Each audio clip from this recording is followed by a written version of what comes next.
La vérité en face, Maxime Liédot. Et 0826 300 300 pour ces vœux que je vous adresse naturellement aux auditeurs de Sud Radio. Mais il y en a un qui s'est adressé à un peu plus que ceux qui nous écoutaient, que vous qui nous écoutez. C'est le président de la République hier soir. Des vœux sous forme crépusculaire, ont dit certains. Mais il a semblé se mettre en retrait, le président de la République. Est-ce que vous lui faites confiance sur cet aspect ou au contraire, même en retrait, le président de la République trouvera toujours un moyen, on va dire, d'agir sur les affaires courantes du pays? Vous ne lui faites plus confiance. Vous avez peut-être même appuyez sur le bouton off de la télé dès qu'il est apparu à l'antenne. 0826 300 300, vous venez témoigner. Sud et votre radio. Petit tour aussi des réactions politiques. Bonjour Edwige Diaz. Bonjour, merci pour votre invitation et bonne année à tout le monde. Mais bonne année, merci beaucoup d'être avec nous ce matin, député RN de Gironde. Edwige Diaz, est-ce que vous avez regardé le président de la République? Est-ce que vous l'avez trouvé suffisamment en retrait? Il me semble qu'au Rassemblement national, on demande quand même à ce que le président de la République soit un peu moins peut-être dans les affaires du pays. Est-ce que c'est une demande satisfaite pour vous, ma chère Edwige? Alors, j'ai été obligée de regarder Emmanuel Macron puisque je savais que j'allais être amenée à commenter ses vœux. Sinon, je pense que j'aurais fait comme une majorité de Français, c'est-à-dire je ne l'aurais pas regardé. D'ailleurs, j'étais assez étonnée de voir que dans les tendances sur Twitter, il y avait boycott Macron. Voilà, c'est dire la détestation qu'inspire le président de la République. Je crois d'ailleurs que ce sont 82% des Français qui ne lui accordent pas une grande considération. En tout cas, il est impopulaire parmi 82% de la population, ce qui est considérable.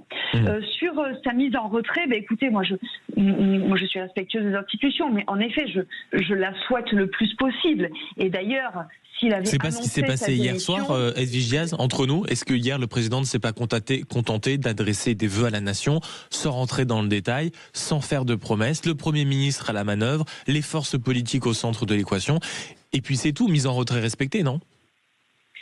Je pense que sur les promesses, il aurait été clairement gonflé d'enfer, puisque moi j'ai écouté ses vœux 2023, 2024, 2025, et toutes les promesses qu'il a formulées, il n'en a tenu aucune. Regardez, l'année dernière par exemple, il avait parlé de la crise agricole. Qu'est-ce qu'il a fait pour accompagner nos agriculteurs en 2025? Rien, sinon nos agriculteurs n'auraient pas passé les fêtes sur les barrages autoroutiers. Il avait promis de reconstruire Mayotte. Pardon, mais les Mahorais parlent d'inertie. Il avait promis de rétablir la sécurité. Pardon, mais l'insécurité gangrène toute la France et tous les départements de France, y compris mon département, la Gironde. Il avait promis aussi les référendums. On les attend toujours. Donc je crois que c'était sage. Ça, en effet, les référendums, c'était plat flagrant. De nouvelles promesses. Exactement.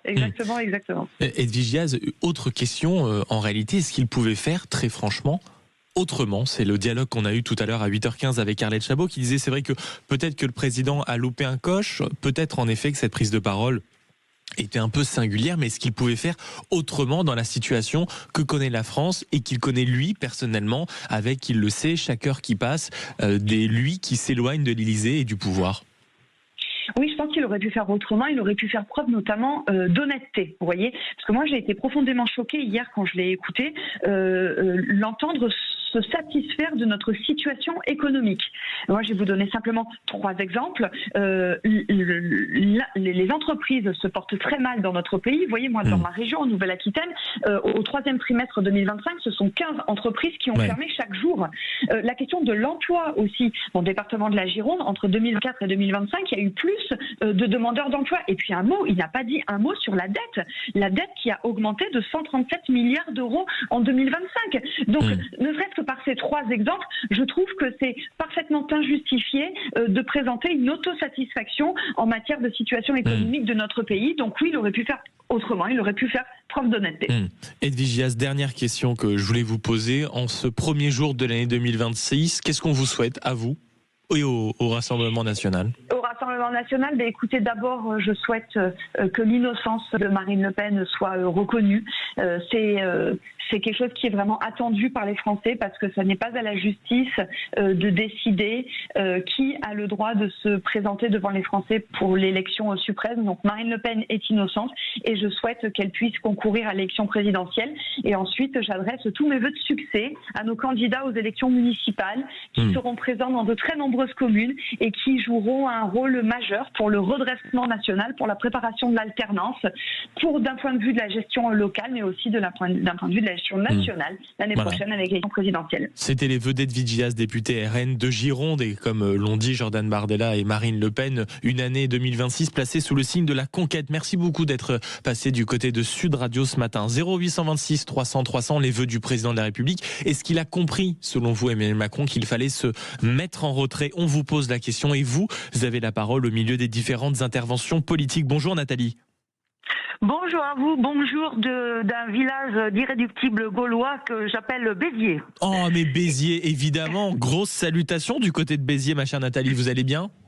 Je vais très bien et je voulais aussi vous dire, Maxime, combien j'adore vous entendre parler. Vous avez une superbe voix. Vous êtes toujours d'un flegme exemplaire et ça me fait plaisir en ce 1er janvier de vous parler, de vous dire bonne année à vous. Bon, Nathalie, merci beaucoup parce que ça me touche beaucoup, mais c'est une très mauvaise idée de me lancer comme ça parce qu'après je vais sortir avec un melon pour toute l'année 2026 et tout mon entourage va vous détester en réalité. Merci beaucoup. Non, parce que vous n'êtes pas comme Emmanuel Macron. Vous n'êtes pas un chat qui retombe toujours sur ses pattes avec une hypocrisie. Pas du côté de l'ego. En tout cas, j'espère pas du côté de l'ego, ma chère Nathalie. Est-ce que vous, puisque vous l'avez abordé un tout petit peu, est-ce que vous, par exemple, ma chère Nathalie, vous avez écouté, regardé religieusement le président de la République ? Alors, pas du tout.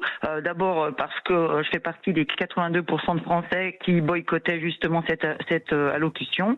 Premièrement. Deuxièmement, les vœux en général, je trouve que ça sert à rien, hein, même ça sert juste à dire aux gens qu'on aime, qu'on espère continuer à les aimer. En tout cas, peut-être que les vœux politiques. Mais je sais un peu la teneur de ce qu'il a dit. Bon, j'ai bien compris qu'il se mettait un petit peu en retrait derrière le Premier ministre. C'est le mieux qu'il puisse faire, hein, parce que tout le monde le déteste.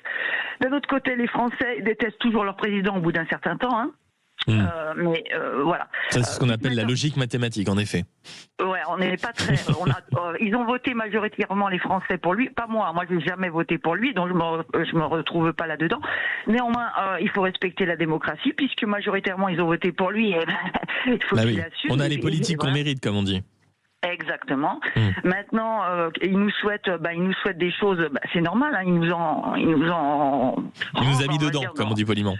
C'est ça ? Voilà, mais bon, d'un autre côté, qu'est-ce que vous voulez qu'on fasse ? Aujourd'hui, on est dans une situation coincée, les élections sont en 2027, lui, il va se composer comme ça tout 2026. Il faut espérer que son Premier ministre tienne le coup. Vous aimez plutôt Sébastien Lecornu, par exemple, Nathalie ? Je le connaissais même pas avant qu'il le nomme. Mais là des premières choses que vous voyez, des premiers pas de sa capacité à parler avec tout le monde, est-ce que vous avez un peu bon espoir ?